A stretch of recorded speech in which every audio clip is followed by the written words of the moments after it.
Buenas tardes, jóvenes de tercer año. Les voy a subir el video de la clase que tuvimos en Zoom para los que demoraron en copiar para que lo puedan terminar, ¿ya?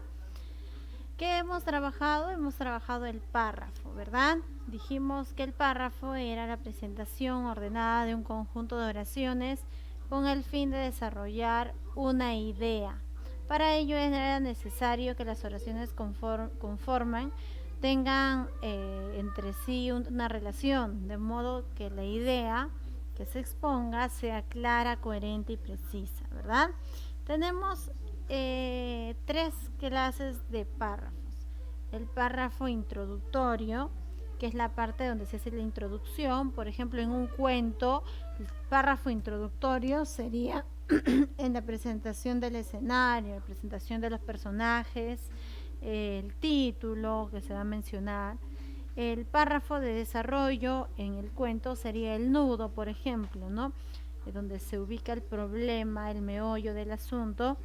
El párrafo de conclusión vendría a ser ya la parte final del en un cuento sería el desenlace, ya la parte, con la diferencia de que una conclusión es el resumen del primer con el segundo párrafo, es decir, una idea sintetizada de lo antes hablado. Esa es una conclusión. ¿Listo?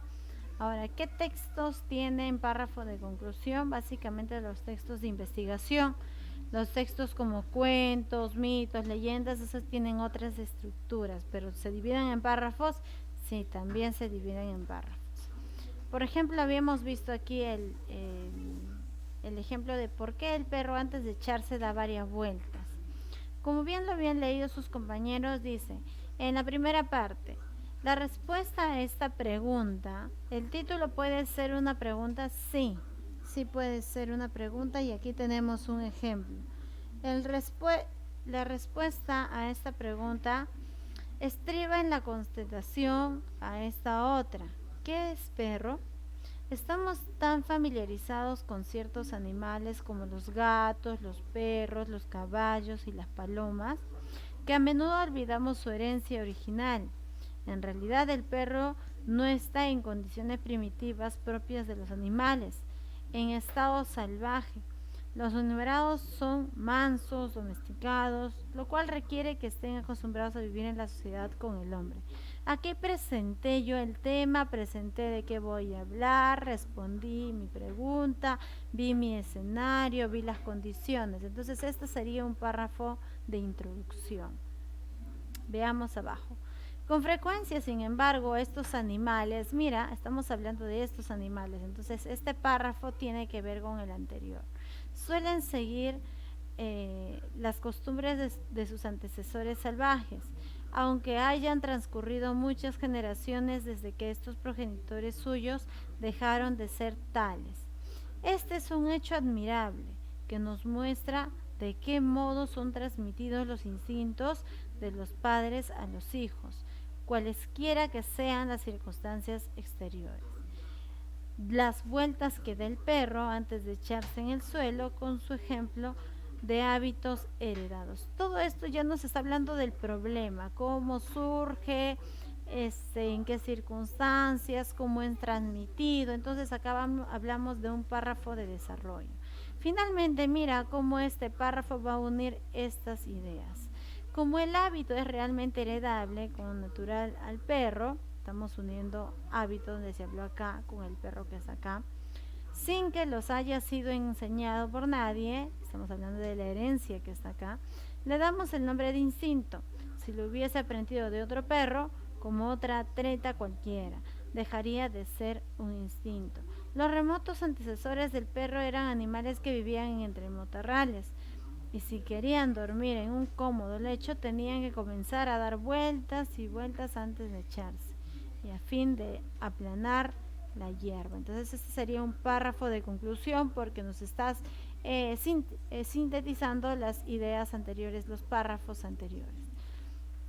En tu libro, en la página 44, hemos trabajado, en la página ya 45, hemos trabajado el primer ejercicio donde no solamente te pide que menciones el título, del texto, sino también que le des un orden y además de esto agregarle una idea complementaria. La idea puede variar porque cada uno de ustedes piensa diferente, ¿ya? Pero más o menos era así.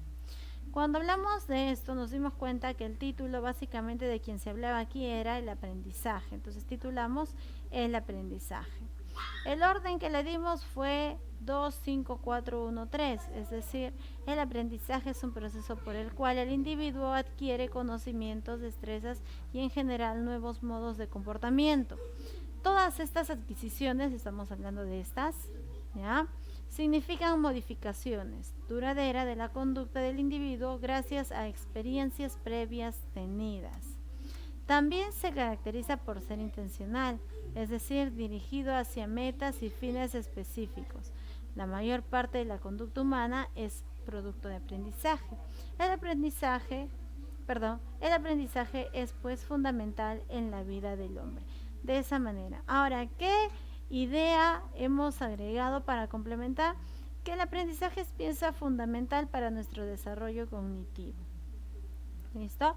En el segundo texto, cuando leímos, nos dimos cuenta que hablaba de las pataletas, pero que respondía a una pregunta, porque acá nos respondía la pataleta es, y si nos dice que es, alguien le preguntó.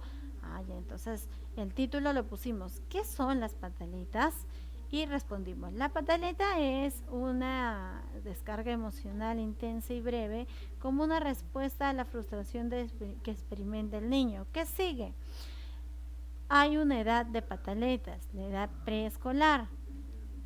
Clasificación de niños propensos de las pataletas, niños de padres exigentes, niños de padres permisivos y niños rebeldes. Una acotación, una idea complementaria es que esta etapa, es decir, esta etapa preescolar en la que el niño al relacionarse pretende adquirir mucho más de lo que observa a su alrededor, es por eso que originan las pataletas, porque quiere no solo lo que ve, lo que tienen sus amiguitos, sino quiere más de eso. ¿Ya? Es una idea complementaria que yo di, tú puedes haberla cambiado. En el otro texto lo leímos y nos dimos cuenta que hablaban de alguien en singular, que era el Yeti. Nuestro orden fue el siguiente, 2, 5, 4, 1, 3, que más o menos va así. Yeti o abominable hombre de las nieves, que es lo mismo. No está comprobada su existencia. Se supone que vive en las altas del Himalaya. Dice que se supone porque no hemos comprobado la existencia. Su aspecto sería casi humano.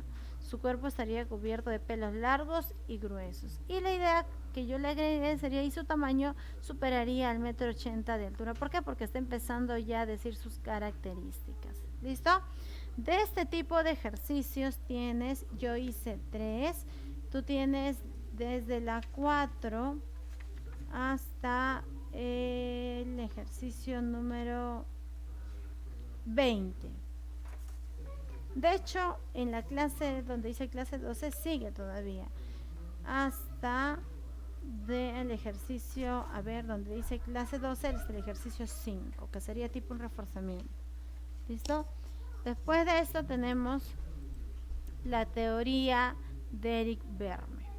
La teoría de Eric Verme, que es a ver dónde estamos.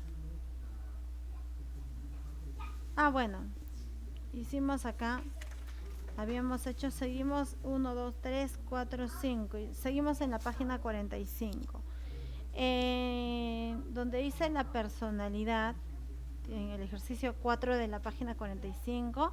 ¿De qué estamos hablando? Si leemos el texto, vamos a hablar de la teoría de Eric Verme, ¿ya? Que más o menos el orden es el siguiente. Eric Verme fue un psiquiatra canadiense que planteó una teoría revolucionaria. Es el primer psiquiatra canadiense que obtiene renombre universal. La personalidad del ser humano estaría dividida en 3 etapas, dice él: padre, adulto y niño. ¿Cómo? Esta división, dice, la estableció después de un cuidadoso estudio en sus pacientes, donde el padre es el concepto aprendido de la vida, el adulto es la capacidad reflexiva y el niño es el concepto sentido de la vida. En el ejercicio 5, cuando leemos, ¿de qué trata el texto? De la pena de muerte. Listo, mi título. El orden 4, 1, 2, 5, 3. ¿Por qué? Vamos a leer si tiene sentido. La pena de muerte como pena máxima, de eso vamos a hablar. Opiniones contrarias a la pena de muerte. Procedimientos vigentes para matar legalmente. Descripción de procedimientos. ¿Cuáles son esas descripciones? El fusilamiento, por ejemplo, la víctima y los verdugos. Yo puse otra descripción, la horca y el detenido, que puede servir. ¿Listo? Entonces, ya te ayudé hasta el 5. Tú tienes desde las 6 hasta el ejercicio 20 y después donde dice clase 12, los 5 ejercicios que están ahí. Los 5 ejercicios que están ahí. Ahora nos vamos, sí, en página 48, donde dice completar el ejercicio de plan de redacción y encontrar la secuencia más coherente. Por ejemplo, nos colocan el texto 1 y 2 queda en blanco. Quiere decir que tú vas a investigar de este título para poder dar tus ideas y luego poder colocar la secuencia. Dice, la obra de Luisa Hernández. Otros temas novelísticos, está hablando de otros temas. Entonces, si yo ya tengo las ideas, ahora lo que me falta es ordenar. Si hablo de las obras de Luisa Hernández, primero empezaré por decir que ella es una escritora. Entonces empiezo por el número 4, ¿verdad? Escritora, dramaturga mexicana. Ya sé quién es Luisa Hernández. ¿De qué hablo después? De sus características. Características de sus novelas. Se estructuran de manera realista, pero un trasfondo de irrealidad. Transforma la vida en una mera presentación teatral. Luego sigue lo que coloqué. Destacan por su sólida formación en lo mejor de las tradiciones. Ha escrito principalmente numerosas obras de teatro como Los sordomudos, La llave del cielo, Los frutos caídos, Los duendes, Hércuba y otras desde 1960.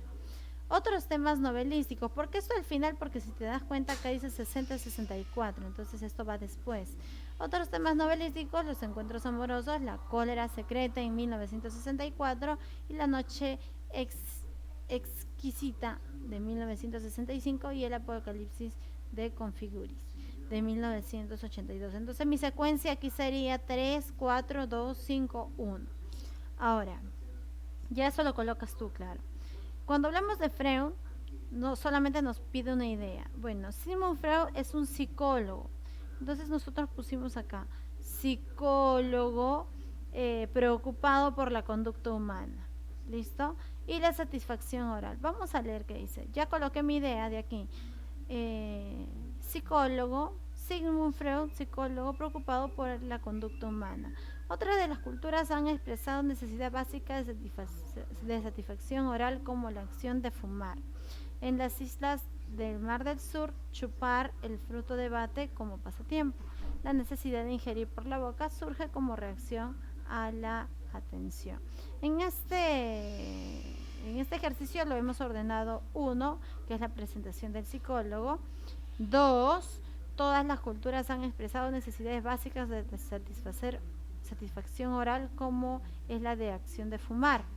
Luego pasamos a la 4. La necesidad de ingerir por la boca surge como reacción a la atención materna. Todas las culturas han expresado necesidades básicas de satisfacción oral como es la acción de fumar. Y y si dijimos 1, 2, 4 y termina en las islas del Mar del Sur chupar del fruto del bate como pasatiempo. Esa es una necesidad de la idea antes ya mencionada. Entonces aquí la secuencia sería 1, 2, 4, 3. ¿Listo, chicos? De este tipo de ejercicios tienes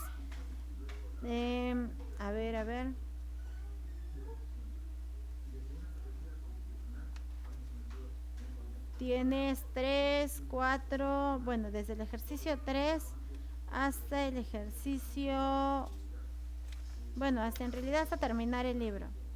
Entonces, como te dije, te voy a dar plazo hasta el próximo viernes. Que tengas una buena tarde. Y si tienes dudas, igual me llamas, pero en un horario prudente, ¿sí? Que tengas una buena tarde. Cuídate.